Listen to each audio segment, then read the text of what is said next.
You have all of these items coming in, and the last thing we need is misinformation, skewed information, even exaggerated information.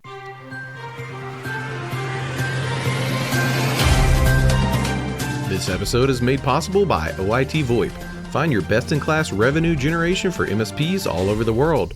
Learn more via the link in the show notes. You're watching MSP Dispatch, your source for news, community events, and commentary in the MSP channel. My name is Tony Francisco, and in today's story, Microsoft unveils new AI jailbreak that allows execution of malicious instructions from cybersecuritynews.com. Microsoft has introduced Skeleton Key, a new AI jailbreak method that bypasses ethical and safety measures in generative AI models. Known as direct prompt injection, this attack allows AI systems to break policies and execute malicious instructions.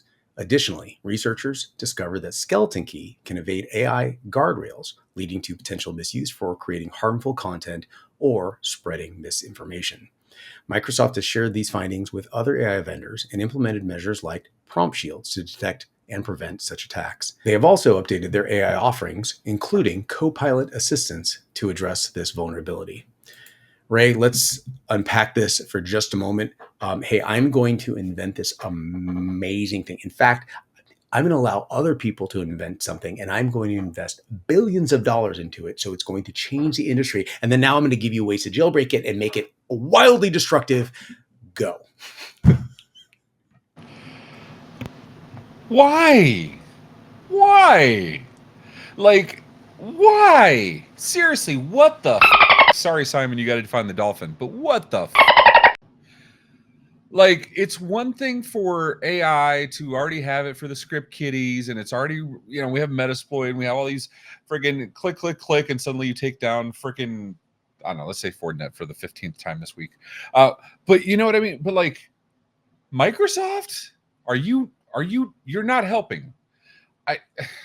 I want to say, yay, transparency, help security researchers know what they're fighting against, engage AI.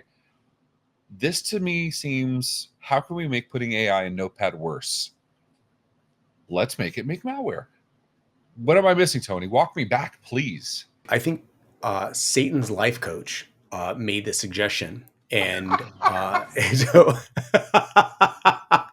so saying, hey, listen, this is what we got to do. We got to constantly be better, not just the better as in the good, but the better in the bad. And let's be public about this. It'll help keep everyone on their toes. I don't know if this blew up out of something from maybe a practice of how can we hack the system. You and I have this mentality of let's build something and then let's pause and how can we game the system? And that's the way good engineering works, because guess what? If you don't do that, someone else is. So maybe they took that mentality, they took it a little bit further. I'm of the opinion that rather than publish this to everyone, maybe we set up the guardrails first, the frameworks first. Maybe we go through the back end architecture to accommodate what are the easy rails to set up and the frameworks, and then we start the open discussions, because as the edge cases start to kind of peak out, we can clip those off within the existing framework. But to not have that framework in place and just to release, hey, here's a way to do whatever you want and be wildly destructive and spread misinformation. We understand that there's an election right around the corner. In fact, there is actually a debate, I think, happening tonight and tomorrow, or yesterday from when you're seeing this, or whatever, where there's debates happening right now. But we can spread misinformation. Oh, heck, you could just backdoor the AI and let it do it for you. I don't know if that was the best decision. What am I missing? I'm genuinely flabbergasted, because getting around AI guardrails wasn't exactly difficult to begin with. Oh no, we can't use anything of an explicit nature. Let's pretend we were. What would you do if you imagined, and then suddenly you break it, or whatever, depending on, what day of the week it is. So making a purpose-built tool to make this worse doesn't seem smart in any capacity. You want to use AI properly? Make the tool fight AI and then present recommendations for how to harden against it. I'm cool with that one. Absolutely cool with that one. But this skeleton key bullshit, no. MSPs in the audience, if you have opinions on this, and I pray you do, I can only imagine Alex Farling and Jason Slagle talking about Going this. going crazy right now. Oh, I can hear them screaming right now. Let us know in the comments. Keep it PG-13ish, or let us know in the Discord if you want to go a little farther. We're going to be in an AI purgatory as this kind of settles out. But the good news is that this is right or wrong, depending on what you think about. We do know that something you're going to talk about right now is wrong. Can you talk about that next story?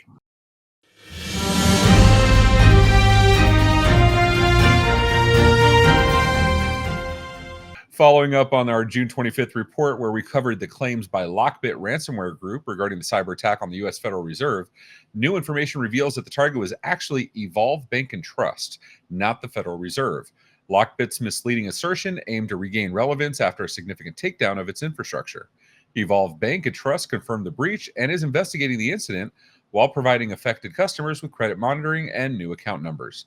The Federal Reserve recently issued penalties against Evolve due to risk management deficiencies, further complicating the situation. Tony, this is the equivalent of, I swear I have a girlfriend. She's in Canada. You've just never met her. Why? This seems like one of the most obvious, easy. It didn't even take 48 hours. Listen, like, what could have been the thought process behind this? Good information is like good hygiene. You could ignore it if you want, but don't be surprised when people draw their own conclusions. So the next time something comes out of their mouth, people are going to go, really? Hey, do you think there's going to be that sense of urgency? And this is at the same time when BRICS is coming out to devalue the US dollar. So if we've got the Federal Reserve, which is the heart of the United States monetary system. BRICS is trying to undermine that. OPEC may be deregulating from the U.S. dollar. You possibly have the IMF now contemplating a multi-currency system in conjunction with OPEC. By the way, these are all rumors and proved to be false at this point, but there's still a discussion. I mean, we just saw it doesn't matter. I mean, at minimum, it's true for 48 hours. I read it on the internet, so it is true. And I got that information straight from Lockbit, by the way. So I just want to point that out, which proves my point. You have all of these items coming in, and the last thing we need is misinformation, skewed information, even exaggerated information. The best thing that we have seen on the story is, hey, something happened. We're researching it. And we love that prompt. The worst thing that can happen is don't say anything. Shh. Wait, you actually came up with the term LastPassy. That term, I say that so often. Oh, that's so LastPassy, as in bullshit, or lazy or complacent or whatever it is. But don't be LastPassy on this one. It's not a big deal. Don't ever be LastPassy. Don't be LastPassy. And of course, I'm very opinionated about this because in the security, we'll call it genre, there is no room for exaggeration. I do love the promptness of the communication. I do love when people say, listen, we don't have the root cause analysis yet, but we understand here are some components of it. Guess what that does? It usually prompts other people to research and give additional feedback, which helps pixelate slowly but surely a bigger picture, which is helpful for everyone. But the communication is critical. In this case, they came out with the full-blown story, which was wrong. Anyway, give me your thoughts on this. Not that I'm opinionated and over-caffeinated or anything, but I want to dial you back, and at the same time, I'm like, preach. I just don't get the. So okay, so let's dial it back to productivity. Let's use this as a learning exercise. We've talked many times, and I've often advocated for this, or I've often opined on this, that Lockbit and these other groups function very well like a mature business, whether it comes to PR, communications, marketing, market awareness, learning, new revenue streams.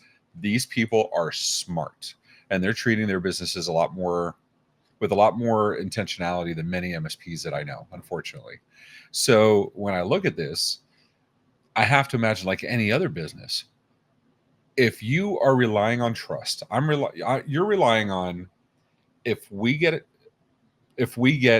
cryptoed with Lockbit or whatever it happens to be, it is in their best interest that I understand that if I pay them, I will get my data back, right? Because otherwise the transaction has no basis for confidence.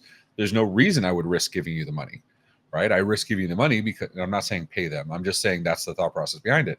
The minute you do something like this, you completely undermine that premise. You are destroying the value of your business, your potential to earn the revenue. And again, yay, they screwed up. Yay for us. But as a business, this seems completely out of character from what we've seen over the last 2 years. And I wonder if this is part of that takedown of their infrastructure, where some of the players that were more mature and operating in the space now are no longer there, and we're getting some more immature business practices. Complete conjecture. Maybe we'll get in, Ethan Tancredi or one of the Huntress people or any of the other security researchers to come and chime in. But I'm very, very curious as to what would happen, because if we saw this from a business that they changed direction or changed their communication style, started making mistakes they didn't previously make, LastPassy, where prior to the acquisition by GoTo, they were a gem. They let Steve Gibson review their documentation and their code. They were very transparent about security, and oh, how the mighty have fallen. But we know that's from acquisition from a for-profit company that was not looking out in the best interest. So I wonder if something happened here. MSPs, let us know. And I think that's all we got for today, right? I think that's it. I think we've said a lot. To be blunt, I love your input. And if I didn't know you, I would list you as an emergency contact in hopes one day something happened and then I would meet you. I love it. Tony and Ray, we're the emergency contacts for your news here at MSP Dispatch. Until next time, everybody, take care of yourselves and each other. Be safe, everyone. If you found this episode eye-opening, catch more MSP Dispatch at 10 a.m. throughout the week. Share your thoughts below, and don't forget to like and subscribe.